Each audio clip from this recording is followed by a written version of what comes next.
बेटे की गिरफ्तारी दोबारा हो सकती है। शाहरुख खान सऊदी अरब क्यों जा रहे हैं?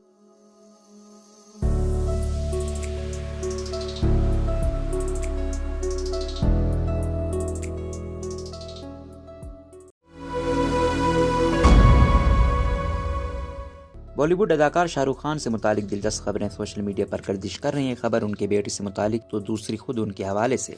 शाहरुख खान के बेटे आर्यन खान पर एक बार फिर मुश्किलात के बादल मंडलाने लगे हैं। टाइम्स ऑफ इंडिया की रिपोर्ट के मुताबिक आर्यन खान ड्रग केस की छानबीन करने वाले तहकीकाती इदारे NCB पर आर्यन खान के साथ खसूसी रवैया इख्तियार करने का इल्जाम साबित हो गया है। दूसरी जानिब भारतीय मीडिया इस खबर को भी रिपोर्ट कर रहा है कि आर्यन खान केस में NCB की जानिब से शाहरुख खान के बेटे को क्लीन चिट दी गई है, जिसके बाद एक बार फिर आर्यन खान की गिरफ्तारी की खबरें से मुतालिक चहमंगोइयां शुरू हो गई हैं। शाहरुख खान इन दिनों अपनी नई फिल्म डंकी की शूटिंग में मगन है, जिसके लिए आइंदा माह शाहरुख खान और फिल्म साज राजकुमार हिरानी सऊदी अरब भी जा रहे हैं। नवंबर के महीने में शाहरुख खान 10 से 12 दिन सऊदी अरब में गुजारेंगे, जिसके बाद ऐन मुमकिन है शाहरुख खान मजहबी मकामात पर भी हाजिरी दें। रोजनामा कुदरत की वीडियो देखने के लिए अभी YouTube चैनल पर सब्सक्राइब करें और बेल आइकन पर भी क्लिक करें।